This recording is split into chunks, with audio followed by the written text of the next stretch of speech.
Jean-Rémy Yama, bonjour. Bonjour. Vous venez de créer le Parti national pour le travail et le progrès. Pourquoi passez-vous du syndicalisme à la politique ? Bon, déjà, la frontière est mince entre le syndicat et la politique. Disons que l'objectif, c'est de plus faire bouger les lignes. On a pendant 25 ans essayé, dans le cadre de la Confédération syndicale dynamique unitaire, et le politique a toujours freiné certaines innovations. Et donc, nous avons décidé de créer ce parti pour qu'il s'affirme comme on s'est affirmé dans le cadre syndical avec Dynamique unitaire, comme on s'est affirmé aussi dans le cadre du syndicat national des enseignants-chercheurs à l'enseignement supérieur. Donc, notre ambition au niveau du parti, c'est de représenter le maximum des Gabonais et surtout défendre l'intégrité et la dignité et ainsi que l'honneur. Vous dites souvent que vous voulez défendre les idéaux du syndicalisme. Est-ce à dire les travailleurs d'abord et pour les autres Gabonais, on verra plus tard ? Non, pas du tout. C'est pas un parti des travailleurs, c'est un parti national pour le travail. Donc, il s'agit de tous les travailleurs, qu'ils soient du patronat, qu'ils soient des commerçants, qu'ils soient dans la profession libre. Mais dès qu'on est travailleur, nous contribuons au progrès. C'est par le travail que nous pouvons avoir le progrès et la dignité. Voilà. Jean-Rémy Yama, on se souvient de vos 18 mois de prison du temps d'Ali Bongo. C'est grâce aux militaires putschistes du 30 août 2023 que vous êtes sorti. Ce coup d'État a-t-il été pour vous un coup de libération, comme on dit au Gabon ? Oui, c'était un coup de libération. Ça, il faut le reconnaître. Et dire aussi que nous étions à ma deuxième prison. La première prison, c'est en 2016. Ali Bongo m'a amené en prison en 2016. 3 mois après, il m'a libéré, après les élections. Et donc, en 2023, c'est le coup d'État suite à la promesse du président le 4 septembre de libérer les prisonniers politiques, le président Oligui Nguema. C'est suite à cette promesse que le 5, j'ai pu recouvrer la liberté. Donc oui, je ne peux être que satisfait de ce coup de libération. Après votre sortie de prison, vous avez accepté d'être nommé sénateur par les militaires au pouvoir. Vous avez donc soutenu la transition du CTRI. Mais un an plus tard, tout récemment donc, vous avez appelé à voter contre la nouvelle constitution. Est-ce que ce n'est pas de l'ingratitude ?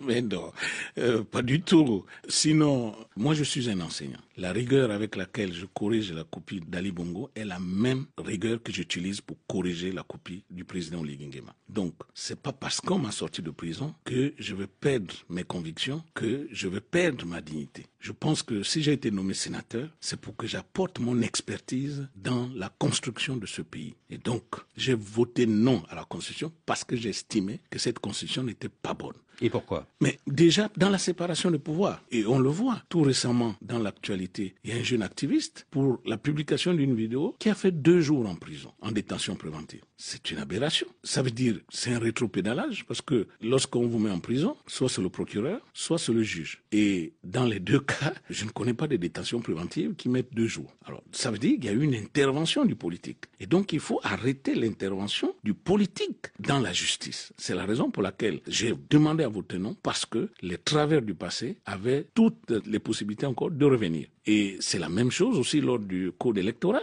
où je me suis abstenu. Il y a eu des avancées, certes, mais elles n'étaient pas suffisantes parce qu'on avait l'occasion aujourd'hui de faire un très bon code électoral. Malheureusement, on l'a raté. Qu'est-ce qui vous gêne dans le nouveau code électoral ? Mais déjà, par rapport aux militaires, le fait que quelqu'un en tenue peut maintenant, exceptionnellement pour cette élection, être candidat. Qu'est-ce qui vous gêne dans la candidature probable du général Oligui Nguema ? Aucun texte ne l'interdit d'être candidat. Mais il a fait une promesse le 4 septembre 2023. Il a promis aux Gabonais qu'il rendra le pouvoir aux civils. Tout ce qui a été fait jusqu'à aujourd'hui, du dialogue jusqu'à l'élaboration du code électoral, de la constitution, tous ces éléments l'ont été parce qu'il était l'artisan. Et donc, de mon point de vue, il serait difficile d'être juge et parti. Et moi, j'aurais souhaité qu'il respecte sa position, d'une part. Et je vois maintenant la résurgence du PDG, l'ancien parti au pouvoir, qui a été chassé. C'est-à-dire les mêmes acteurs qui ont été avec Ali Bongo. C'est les mêmes acteurs, c'est-à-dire ce qu'ils avaient fait Ali en 2016. Ils sont en train de le faire avec le président Oligui, par des marches, par des manifestations, appel à candidature. Et ça, c'est un mauvais signal que le président Oligui soit le candidat du PDG. Parce que c'est ce qui est en train de se dessiner. Parce que si le PDG soutient le président Oligui, ça veut dire que le président est le candidat du PDG. Et dans ce cas, comme on le dit, qui se ressemble, ça semble. Et donc, moi, personnellement, ça me gêne. Et vous auriez aimé que le général Oligui Nguema fasse comme Amadou Toumani Touré au Mali en 92, c'est-à-dire qu'après un an de transition, il se retire et laisse la place aux civils, c'est ça? Mais même après 6 mois, qu'il se retire et qu'il laisse la place aux civils, et que peut-être même plus tard, on serait allé le chercher. Comme d'ailleurs, on est allé chercher ATT que vous venez de citer. Est-ce qu'au vu de la large victoire du oui au référendum constitutionnel de novembre, le général Oligui Nguema n'est pas très populaire et n'est-il pas naturel qu'il essaye d'en profiter pour la prochaine présidentielle? Bon, le 30 août, tout le monde va saluer ce qui est arrivé le 30 août 2023. Mais chaque jour qui passe, il y a une forme de désillusion qui s'installe. Il y a beaucoup de ratés. Et aujourd'hui, si on doit faire le bilan de 16 mois, je suis persuadé que la popularité du président, chaque jour qui passe, perd des points, sa popularité baisse. Ça baisse parce qu'il y a des erreurs de casting. Ça baisse parce que le mélange de tout le monde, les loups, les chèvres et tout le monde, c'est pas bon. Le fait d'avoir gardé des figures très importantes du PDG dans l'appareil de l'État, le fait d'intervenir en aval au lieu d'intervenir en amont, c'est pas une bonne chose. Donc, de mon point de vue, je pense qu'on y gagnerait, même si c'est vrai, le président est populaire et il est probablement capable de gagner une élection. Mais dans quelles conditions? Si on regarde le tissu économique aujourd'hui, si on regarde le tissu social. Donc, c'est mon point de vue, mais de toutes les façons, c'est lui-même qui décidera s'il est candidat ou pas. Jean-Rémy Yama, vous créez donc le PNTP, le Parti national pour le travail et le progrès, 2 mois et demi avant la présidentielle du 12 avril. Ça veut dire que vous serez candidat, non? Non, je pense qu'aucun parti politique n'a encore annoncé sa candidature ou non, pas du tout. Même si c'est vrai que quand on crée un parti, c'est soit pour prendre le pouvoir ou participer à l'exercice du pouvoir. Ça, c'est très cohérent. Donc, il est difficile pour moi aujourd'hui de parler déjà au nom du parti si le parti ne s'est pas prononcé. Si votre parti vous demande de vous présenter, qu'est-ce que vous ferez?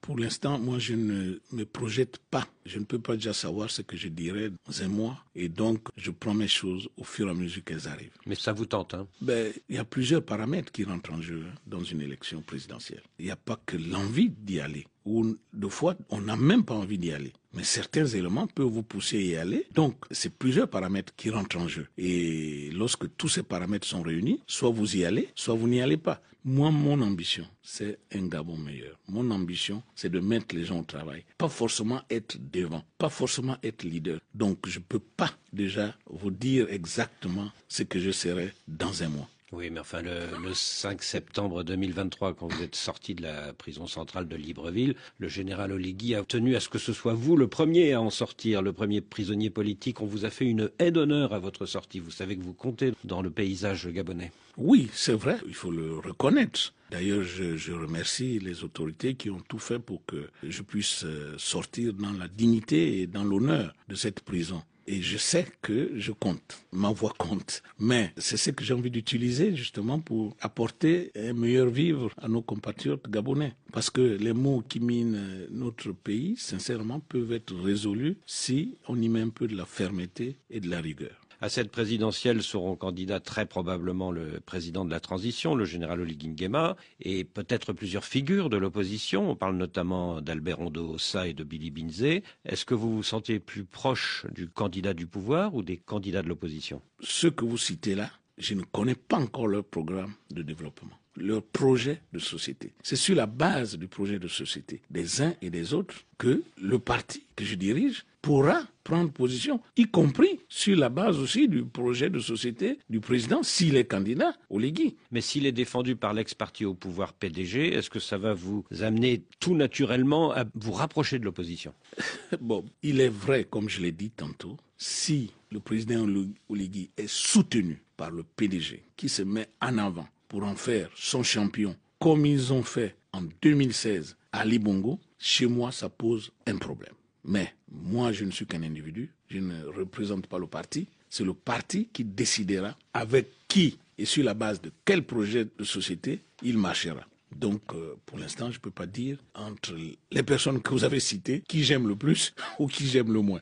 Vu les conditions d'éligibilité très restrictives, il n'y aura sans doute pas beaucoup de candidats face au très probable candidat Oligui Nguema. Que répondez-vous à ceux qui vous soupçonnent d'être peut-être un sous-marin du pouvoir et d'envisager d'être candidat afin de donner un peu de crédibilité à ce scrutin du 12 avril? Alors là, je peux affirmer ici, vraiment, que c'est mal me connaître. Pour ceux qui m'ont suivi et qui me suivent depuis longtemps, ils savent que je suis un homme de conviction. Je ne me laisse pas manipuler. Et même mes geôliers qui m'ont gardé, ils le savent, ils l'ont reconnu, que M. Yama, oui, vous êtes un homme de conviction. Donc, je ne peux pas avoir fait le parcours que j'ai fait pour me mettre dans des basses besognes. Si je soutiens quelqu'un, je soutiens avec honneur et dignité la personne. Je n'ai pas besoin de me cacher. Je n'ai pas besoin de faire un faux jeu. Ceux qui véhiculent ce genre d'informations, c'est ceux qui veulent brouiller le paysage politique, tout simplement. C'est ceux qui veulent me décrédibiliser. Mais l'avenir nous le dira. Je l'ai fait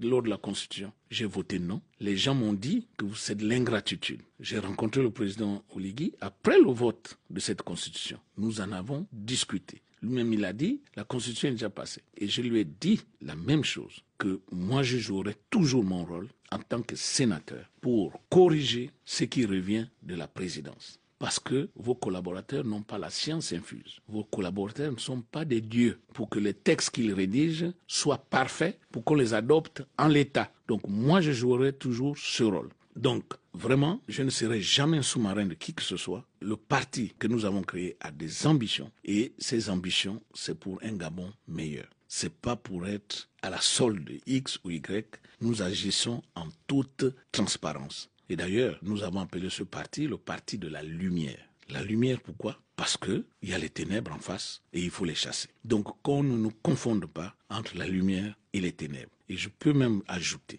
que le 12 avril, les Gabonais devront prendre leurs responsabilités. Parce qu'il y aura deux choix qui s'offriront, soit de basculer dans l'obscurité ou de basculer dans la lumière. Je considère même que cette transition est une forme de purgatoire, comme disent les chrétiens. C'est-à-dire, on ne va ni au paradis, ni en enfer, mais on est au carrefour.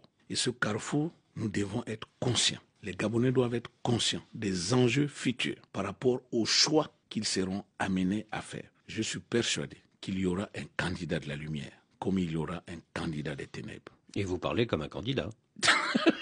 Non, ça c'est ce que vous dites. Maintenant, si vous lisez dans l'avenir, si vous lisez dans les boules de cristal, gloire à vous. Mais moi, je ne sais pas lire dans l'avenir. Donc, je ne sais pas ce que je vais devenir. Je ne sais pas ce que je serai dans un mois. Mais je sais au moins une chose, c'est que nous serons devant un choix. Choisir la lumière ou choisir les ténèbres. Je ne sais pas qui sera le candidat de la lumière et je ne sais pas qui sera le candidat des ténèbres. Jean-Rémy Yama, merci. C'est moi qui vous remercie.